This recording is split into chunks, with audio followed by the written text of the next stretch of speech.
Hi friends, కొన్ని చమత్కారాలు చాలా అందంగా ఉంటాయి. వాటిలో 5 అణాలు సరదాగా మీతో ఈరోజు పంచుకుంటా. ఓకేనా? మహాకవులు కాళిదాసు, దండి వీళ్ళిద్దరూ కలిసి ఒకసారి సరదాగా సాయంత్రం వ్యాహ్యాడికి బయలుదేరారు. అంటే ఈవినింగ్ వాక్ చేస్తున్నారన్నమాట. ఉపమా కాళిదాసస్య భారవేరర్థ గౌరవం దండినః పదలాలిత్యం అని పెద్దలు చెప్పారు. ఈ కవులను అలా ప్రస్తుతించారు. ఇది అక్షర సత్యం. సరే, విషయంలోకి వచ్చేద్దాం.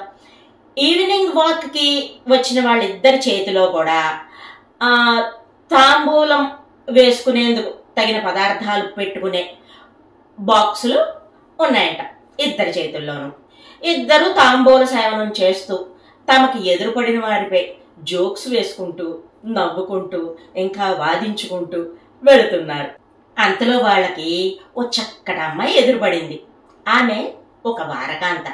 గౌరవప్రదంగానే ఆ రోజుల్లో బ్రతికేవారు, ఏ వృత్తి చేసుకునేవారైనా సరే. ఆనాటి రోజులలో చులకన భావం ఉండేది కాదు. మరి ఆ అమ్మాయిని చూసి దండి తన్వి శ్యామ అని అన్నాడు. అంటే నల్ల పిల్ల అని అర్థం. మధ్యే క్షామ అని కాళిదాసు నవ్వాడు. అంటే సన్నని నడుము గల సుందరి అని అర్థం.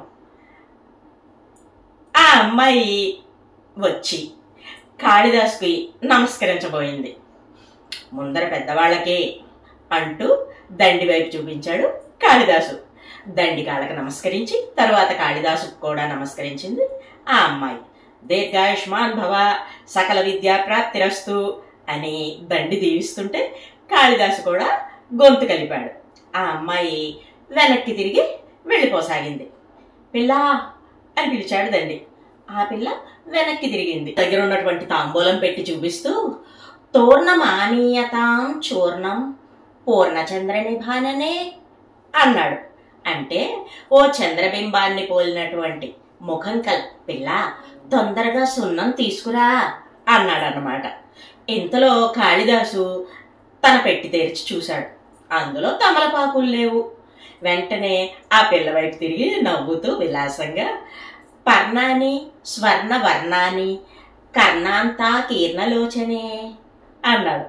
చెవుల దాకా పెద్ద పెద్ద కన్నులు కలవో చిన్నదానా, బంగారం రంగులో ఉన్న ఆకులు కూడా అన్నాడు. అలా అని ఆ కవిద్వయం ఆమె ఇంటి బయట ఆగారు. ఆ అమ్మాయి నవ్వుకుంటూ లోపలికి పరిగెత్తి ఇంట్లోకి వెళ్ళింది. ఆ అమ్మాయికి నడుము ఉందా లేదా అని ఆ పండితులిద్దరూ ఓ నిమిషం సేపు వాదనలు చేసుకున్నారు. వాదోపవాదాలు జరిపి చివరికి లేదంటూ స్థిరపడ్డారు.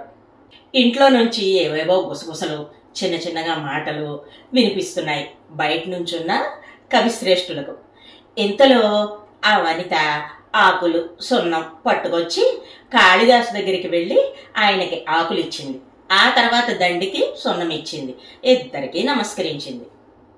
ఇదేంటమ్మా, పెద్దవాణ్ణి ముందుగా అడిగిన వాణ్ణి నన్ను వదిలి మా కాళిదాసుకు ముందుగా సత్కారం చేశావేంటి అన్నాడు దండి నవ్వుతూ. ఆ అమ్మాయి కాలి బొట్టన వేలుతో నేల మీద రాస్తూ సిగ్గుపడుతూ అడిగే పద్ధతిని బట్టి ఇచ్చే పద్ధతి ఉంటుంది కవీశ్వరా అంది. అదెట్లా, ముందుగా అడిగింది నేనే కదా అన్నాడు దండి. అప్పుడు ఆ అమ్మాయిల వద్ద నుండి ఏదైనా పొందాలనుకున్నప్పుడు అధికారం చెలాయించకూడదు కదా. మరి మీరు మీకు కావలసిన సున్నం తెమ్మని ఇంకా తొందరగా తెమ్మని పురమాయించారు కదా. కాళిదాసు గారు మాత్రం ఇమ్మని తెమ్మని చెప్పకుండా కావలసిన వస్తువు పేరు మాత్రం చెప్పి ఊరుకున్నారు. అందుకే ఆయనకు ముందుగా ఇవ్వడం ధర్మం అనిపించింది. అదీ కాకుండా నేను వారకాంతను, మీకంటే ఆయన నాకు 2 అణాలు ఎక్కువ ఇచ్చారు. ఎవరు ఎక్కువ ఇస్తే వారిని ముందుగా సంతృప్తి పరచడం మా కర్తవ్యం అంటూ చిరునవ్వు నవ్వింది ఆమె. అదేంటి, డబ్బులు ఎప్పుడు ఇచ్చావు నువ్వు అని దండి కాళిదాసును అడిగాడు. నేనేమి ఇవ్వలేదు అన్నాడు కాళిదాసు నవ్వుతూ. సందేహంతో దండి అలా చూశాడు. ఎప్పుడు ఇచ్చేసాడు అనుకుంటున్నా.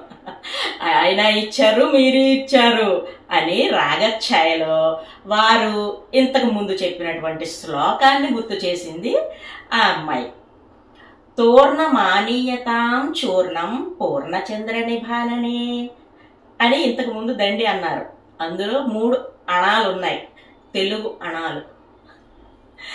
తర్వాత శ్లోక 2వ పాదం పర్ణాని స్వర్ణ వర్ణాని కర్ణాంత కీర్ణలోచనే.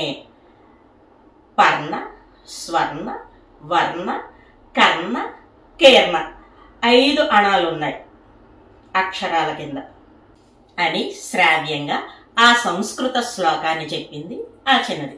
దండి గారు చెప్పిన పాదంలో 3 అణాలు ఉన్నాయి. కాళిదాసు గారు చెప్పిన పాదంలో 5 అణాలు ఉన్నాయి. సో 2 అణాలు ఎక్కువ చెప్పి నన్ను మెప్పించారు కాళిదాసు గారు. అందుకే ఆయనకు ముందుగా సమర్పించుకున్నాను ఆయన అడిగిన దాన్ని అంది ఆ వనిత గంభీరంగా. దండి ఆ అమ్మాయి పాండిత్యానికి అచ్చెరు పొంది ఊరి వారందరినీ పిలిపించి వారందరి ముందు తన చేతికి పూర్వం విక్రమార్క మహారాజు తొడిగినటువంటి కంకణాన్ని తీసి ఆమె చేతికి తొడిగి ఆశీర్వచన పనసలు చదివాడు దండి. జనుల కరతాళ ధ్వనులతో ఉజ్జయిని మారుమ్రోగింది. ఇప్పటి రోజుల మాదిరి కావు అప్పటి రోజులు. ఆ రోజులే వేరు. తెలివి పాండిత్యం ఉన్నవారికి గుర్తింపు గౌరవం సంతృప్తిగా లభించేది. అందుకే మన పెద్దలు గతకాలము మేలు వచ్చు కాలము కంటెన్ అన్నారు. ఇదర్రా మన 5 అణాల కథ. మరో మంచి కథతో మళ్ళీ మీ ముందుకు వస్తా. By bye friends.